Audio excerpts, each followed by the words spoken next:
Assalamualaikum warahmatullahi wabarakatuh. Perkenalkan, nama saya Junika Farhairina dengan NIM 1120148 dari kelas KID. Di sini saya akan menyampaikan tentang saatnya yang muda yang berbicara terkait dengan materi peradilan Islam pada masa Rasulullah sampai dengan Turki Utsmani. Yang pertama, peradilan pada masa Rasulullah itu terbagi menjadi dua, yaitu fase Makkiyah dan fase Madaniyah. Fase Makkiyah berlangsung selama 13 tahun, yaitu pada masa Kerasulan dan Hijaiyah. Umat Islam masih terisolir, sedikit kuantitas dan kapasitasnya masih lemah, belum bisa membentuk komunitas Islam yang mempunyai lembaga pemerintahan yang kuat, fokus penanaman akidah dan tauhid, dan meninggalkan penyembahan berhala. Belum ada kesempatan membentuk perundang-undangan, tata pemerintahan, dan lain-lain.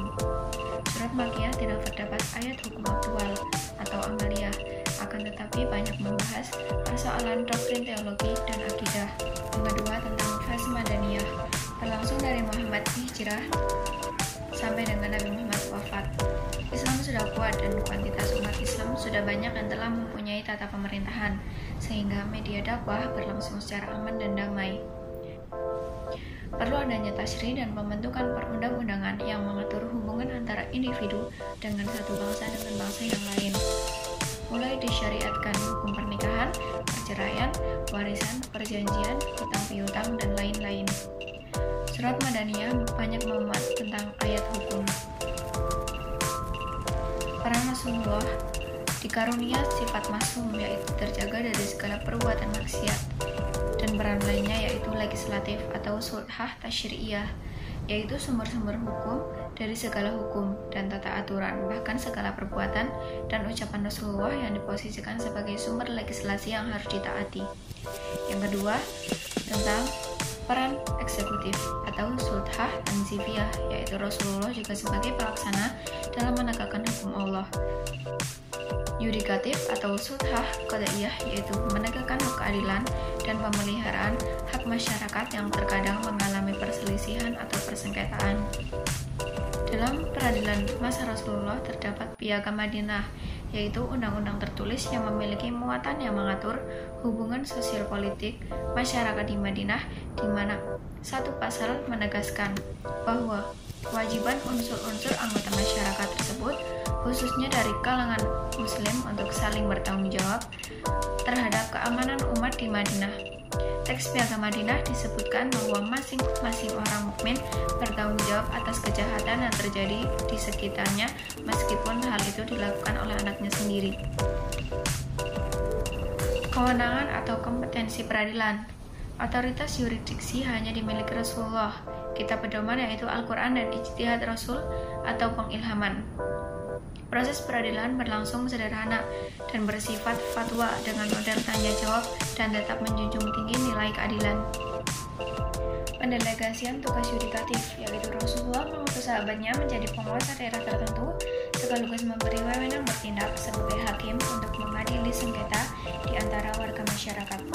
Rasulullah juga menugaskan sahabat untuk bertindak sebagai hakim guna menyelesaikan suatu permasalahan.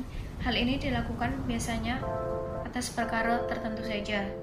Rasulullah menugaskan sahabat untuk mendampingi sahabat lain menyelesaikan perkara dalam suatu daerah dengan alat bukti, bayinah atau fakta kebenaran, saksi firasat, sumpah, bukti tertulis, atau undian perangkat hukum ikrar, bukti sumpah dan penolakan. Larangan hakim memutuskan perkara dalam keadaan marah dan suap atau menerima sebuah hadiah. Selanjutnya, tentang peradilan pada masa Khulafaur Rasyidin. Yang pertama ada Abu Bakar Asy-Shiddiq yang memimpin selama 2 tahun dengan keadaan peradilan relatif sama dengan peradilan pada masa Rasulullah, disebabkan oleh faktor putusnya konsentrasi memerangi Muslim, murtad, dan pembangkang yang tidak menunaikan zakat. Kekuasaan Islam belum terlalu luas. Jabatan hakim Khalifah Rewati ini diserahkan kepada Umar bin Khattab. Sedikit perkara yang muncul. Kemudian ada Umar bin Khattab pada abad ke-634 sampai 644 Masehi. Kekuasaan Islam meluas dan Khalifah mengangkat Abu Darda sebagai hakim di Madinah. Selanjutnya ada Umar bin Khattab yang memimpin pada abad 634 sampai 644 Masehi. Kekuasaan Islam meluas dan Khalifah mengangkat Abu Darda sebagai hakim di Madinah. Khalifah mengatasi wewenang hak khusus, penyelesaian sengketa harta benda atau perdata, sementara perkara pidana terkait hukum Aisyah ditangani Khalifah dan penguasa daerah. Pengangkatan qadhi awalnya oleh Khalifah, namun pada akhirnya menunjuk gubernur mengangkat qadhi yang belum ditunjuk. Hakim memutus perkara dengan merujuk pada Al-Quran dan Sunnah. Pengadilan secara formal sudah ada, terdapat surah yang memuat petunjuk untuk qadhi, dikenal dengan Risalatul Umar bin Khattab, yang merupakan prinsip penyelenggara kekuasaan peradilan. Risalatul Qudhu berisi prinsip atau pedoman beracara bagi hakim. Umar disebut sebagai peletak dasar dustur atau piranti lunak peradilan. Selanjutnya ada Utsman bin Affan. Peradilan dilaksanakan di sebuah gedung Khalifah, mengikuti langkah Umar dalam pemilihan qadhi dan bersandar pada Al-Quran dan Sunnah, serta musyawarah dengan tahapan dalam menentukan suatu hukum. Memberi surat khusus untuk daerah agar selalu melakukan keadilan dan kebenaran. Mengangkat qadhi untuk membantu tugas hakim. Memberi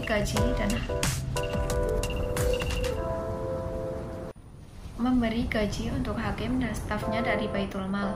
Mengangkat pejabat administrasi peradilan dan penyempurnaan administrasinya. Hakim yang melanjutkan masa Umar yaitu Abu Darda, Syuri'ah, Ali bin Abi Thalib, Mu'adz bin Jabdi, Abu Hurairah, Abdurrahman Zaid bin Sabit, Ubay bin Na'ab. Kelemahan hanya melanjutkan sistem peradilan Khalifah sebelumnya. Terdapat nepotisme yang tidak segera ditumpas secara tegas. Selanjutnya ada Ali bin Abi Thalib. Mengikuti langkah Khalifah sebelumnya, selalu berpesan untuk menjalankan tugasnya berdasarkan keadilan dan kasih sayang kepada masyarakat. Ali menetapkan hukum selama di Madinah serta memberi petunjuk pengangkatan hakim, yaitu orang yang dipandang utama bahkan berpenghidupan sempit, berwibawa, berilmu luas, cerdas, dan daya kerja sempurna. Ali memberikan bimbingan dan pengarahan peradilan fikih dan sejarah, membicarakan ijtihad imam sekaligus hakim. Peradilan pada masa Bani Umayyah. Cikal bakal berdirinya dinasti Umayyah diawali oleh Bughat pertama dalam sejarah Islam, Muawiyah, terhadap pemerintahan Ali dan dibaiat oleh pengikutnya sebagai khalifah pada 40 Hijriah atau 660 Masehi di Ilya atau Yerusalem. Mereka mendirikan negara di dalam negara, menjadikan Damaskus ibu kota pemerintahan Islam. Padahal pusat pemerintahan yang sah adalah di Kufah, di bawah kepemimpinan Ali bin Abi Thalib. Setelah kematian Ali pada Ramadan 40 Hijriah atau 661 Masehi, Al-Hasan bin Ali diangkat menjadi pengganti Ali. Namun karena ia sosok yang jujur dan lemah secara politik, ia tidak ambisius untuk menjadi pemimpin negara yang lebih mementingkan persatuan umat. Hasan melaksanakan kesepakatan damai dengan kelompok Muawiyah dan menyerahkan kekuasaannya pada Rabiul Awal tahun 41 Hijriah atau 661 Masehi, yang kemudian tahun kesepakatan tersebut sebagai jamaah karena kaum muslimin sepakat memilih satu pemimpin, yaitu Muawiyah ibn Abu Sufyan. Penyerahan kekuasaan dari Hasan ke Muawiyah menjadi tonggak formal berdirinya dinasti Umayyah di bawah pimpinan khalifah pertama, yaitu Muawiyah. Bani Umayyah berkuasa selama 91 atau 90 tahun, yaitu pada 660 sampai 750 Masehi. Bani Umayyah berkuasa selama 91 atau 90 tahun, yaitu tahun 660 sampai 750 Masehi. Damaskus sebagai pusat pemerintahan dipimpin 14 khalifah, namun hanya 5 yang menduduki jabatan panjang dan memberi pengaruh positif bagi perkembangan Islam Muawiyah. Abdul Malik bin Marwan, Walid bin Abdul Malik, Umar bin Abdul Aziz, Hashim bin Abdul Malik, Bani Umayyah. Bani Umayyah mengalami kebiasaan musyawarah dalam hal pergantian khalifah menjadi sistem monarki atau temurun-temurun. Bentuk kekuasaan otokrasi, pemimpin yang berkuasa berbeda dalam segala hal dan dengan rakyatnya. Pendapat ahli, pemerintahan mendirikan lembaga kehakiman dikepalai oleh ketua hakim. Hakim memutuskan perkara dengan ijtihadnya berdasarkan Al-Quran dan Sunnah Nabi. Pendapat ulama tidak lagi dihormati oleh pemerintahan. Kuatnya pengaruh absolutisme terhadap hukum dan peradilan, integrasi yang tinggi terhadap hukum tetap, menjunjung tinggi citra dan pertahanan martabat, serta kemurnian peradilan. Kurangnya perhatian pemerintah terhadap lembaga peradilan yang disebabkan umumnya Khalifah Umayyah kurang tertarik pada masalah hukum dan lebih terkonsentrasi pada urusan politik dan perluasan wilayah. Figur khalifah umumnya tidak digolongkan pada kualifikasi ulama atau fuqaha. Di antara mereka terdapat pribadinya yang dinilai kotor. Tidak semua perkara peradilan menjadi wewenang hakim. Wewenang hakim dibatasi pada masalah perdata dan perkara perorangan serta hukum kekeluargaan. Sementara pidana menjadi wewenang pemerintahan. Eksekusi putusan hakim dilakukan oleh pemerintah. Terdapat al-qadha. Pada dasarnya, hakim Bani Umayyah adalah figur yang adil dan memiliki kemampuan berijtihad, sehingga para hakim tidak terikat dengan pendapat ulama. Hakim bebas berijtihad dan memutuskan perkara sesuai dengan kemampuannya. Hukum antara hakim belum terbina, sehingga seorang hakim mengarahkan kemampuannya sendiri dan berijtihad pada saat menyelesaikan perkara. Qadha sama dengan fatwa, dipandang sebagai putusan dan menjadi hukum. Keputusan qadhi tidak bisa dibatalkan oleh qadhi yang lain. Sementara sumber hukumnya yaitu Al-Quran, hadis, dan ijma' sahabat. Hukum masa ini berkembang melalui sentuhan ijtihad hakim dan fuqaha. Muncul mengawasi dan memeriksa pelanggaran yang dilakukan penguasa dan keluarganya. Merupakan institusi pengendali lebih tinggi dari pengadilan biasa. Dipelopori Khalifah Abdul Malik bin Marwan, dilanjut oleh Umar bin Abdul Aziz. Beliau disebut sebagai salah satu khalifah yang terjun langsung dalam praktik peradilan, membangun wilayat Asy-Syurtah atau lembaga kepolisian untuk menangkap orang yang diberi hukuman pidana. Orang yang menyelesaikan disebut wali al-mazalim. Syaratnya memiliki keberanian yang luar biasa.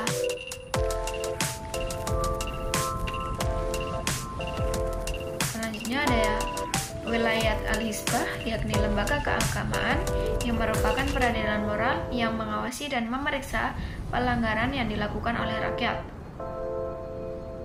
Berfungsi menegakkan amar ma'ruf nahi mungkar, tugasnya makin luas, yaitu melakukan pengawasan bagi berlakunya peraturan umum dan ketentuan agama yang berkenaan dengan moral yang menyimpang, membantu orang lemah yang tidak mampu mempertahankan haknya, serta memperlakukan peraturan Islam tentang kejujuran, sopan santun, dan kebersihan.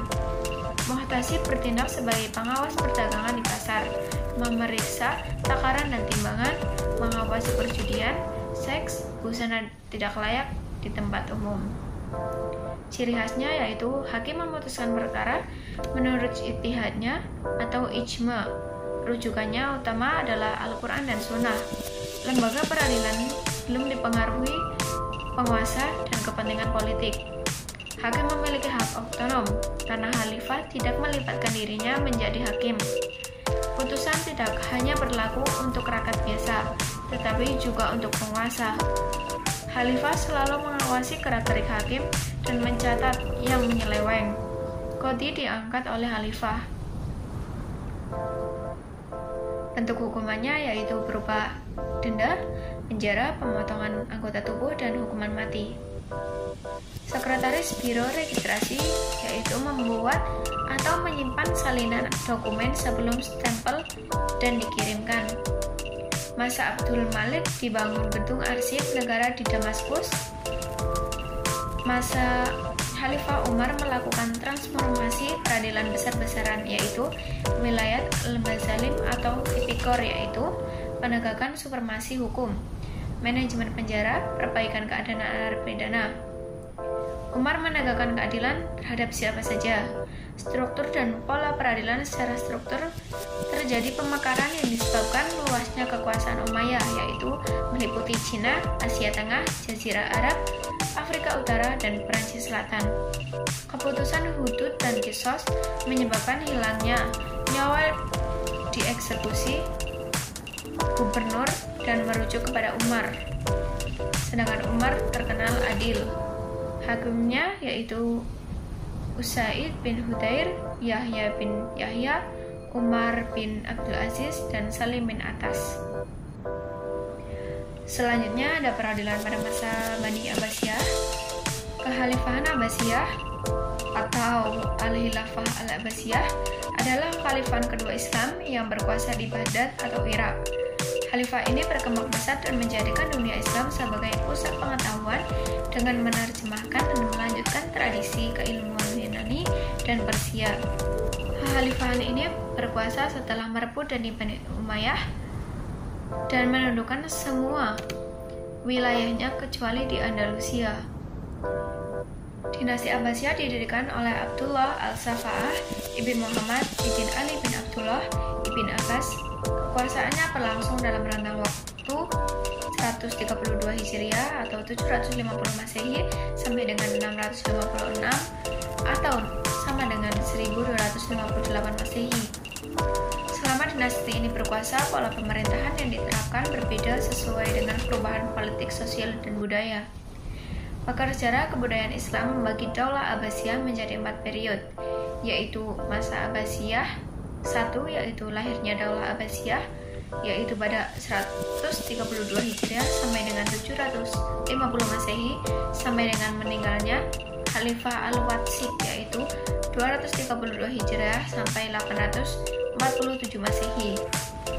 Masa Abbasiyah 2, yaitu pada 232 sampai 334 Hijriah atau 847 atau 847 sampai 946 Masehi, dimulai pada masa pemerintahan Khalifah Al-Mutawakkil sampai dengan berdirinya Daulah Umayyi di Baghdad. Masa Abbasiyah 3, yaitu pada tahun 334 sampai 447 Hijriah atau 946 sampai dengan 1055 Masehi, dimulai pada saat berdirinya Daulah Umayyi hingga masuknya kaum Saljuk ke Baghdad. Masa Abbasiyah 4, yaitu pada tahun 447 sampai 650 Hijriah atau sama dengan 1055 sampai 1258 Masehi, masuknya orang-orang Saljuk ke Baghdad hingga jatuhnya Baghdad ke tangan bangsa Tartar di bawah pemimpin Hulagu. Pada masa pemerintahan Abbasiyah dimulai sejak tahun 750 sebelum Masehi. Administrasi hukum dan peradilan diputuskan oleh Qadhi. Organisasi kehakiman dalam Daulah Bani Abbasiyah yaitu Darqoda Al-Guha, selanjutnya ada Qudna Al-Aqadi, selanjutnya ada Al-Sudhah Al-Qadaiyah yaitu jabatan kejaksaan di ibu kota negara yang dipimpin Al-Mudaid Umum yaitu jaksa agung, dan 3 kota yaitu 6 umum yaitu jaksa.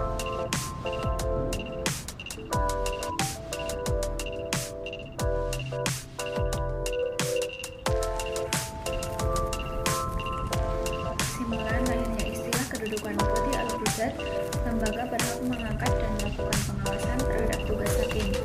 Kekuasaan peradilan semakin meluas, meliputi kekuasaan kepolisian, kepegawaian, baitul mal, dan mata uang. Qadhi berkedudukan di ibu kota negara. Dialah yang mengangkat hakim di daerah. Qadhi al-Qudat yang pertama ialah Al-Qadhi Abu Yusuf Ya'ub ibn Ibrahim, yaitu penyusun kitab Al-Hawaj. Hal ini terjadi di masa Harun al-Rashid yang sangat memuliakan Abu Yusuf dan memperhatikan keadaan hakim. Apabila ada selisih yang tidak bermazhab 4 itu, maka harus meninggalkan mazhab yang perkaranya diselesaikan berdasarkan mazhab tempat itu. Selanjutnya tentang peradilan pada masa Turki Utsmani, yaitu pada abad ke-6. Wilayahnya terbagi menjadi 3 benua, yaitu Asia, termasuk dalam Armenia, Irak, Syria, Hijaz, dan Yaman. Eropa, yang termasuk yaitu Bulgaria, Yunani, Albania, Yugoslavia, Hongaria, dan Rumania. Selanjutnya yaitu ada Afrika, meliputi Libya, Mesir, Tunisia, dan Aljazair. Jumlah pemimpin 36 sultan dan 1 khalifah. Terakhir 2 tahun Abdul Majid II. Awalnya Turki Utsmani tidak menganut satu mazhab, kemudian menggunakan mazhab Hanafi sebagai mazhab resmi dalam hal fatwa dan peradilan. Hukum Islam pada masa Utsmani I hingga Salim I belum terkodifikasi dan tersistematis sempurna.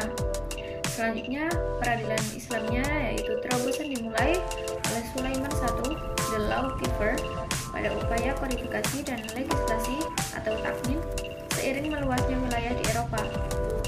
Sulaiman Al-Kunani pada abad ke-1520 sampai 1566 sangat berwibawa di masyarakat. Produk perundangannya berhasil diundangkan di zamannya dan menjadi pegangan generasi sesudahnya. Secara garis besar, hukum pada masa Turki Utsmani dibagi menjadi 2 era, yaitu masa sebelum Tanzimat, yaitu pada abad ke-1300 sampai 1836, dan pasca Tanzimat, yaitu pada abad ke-1839 sampai 1924. Tanzimat atau dalam bahasa Turki, regulasi suatu periode reformasi sosial politik untuk mengubah Kesultanan Turki Utsmani dengan cara mengintegrasikan ke dalam lembaga yang sengaja dijiplak dari Eropa Barat. Tanzimat di bidang hukum adalah upaya penggalakan peraturan perundang-undangan dalam rangka pembaruan hukum di TU.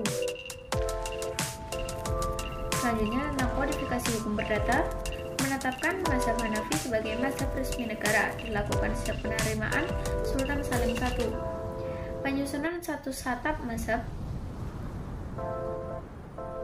Penyusunan satu atap mazhab dalam majalah Al-Ahkam Al-Adliyah mengkomplikasikan hukum Islam dari mazhab yang berbeda disesuaikan kondisi saat itu, mengadopsi perundang-undangan modern yang sanjang dari syariah Islam, misalnya hukum perdata madani, perdagangan tijari, dan pidana jinai.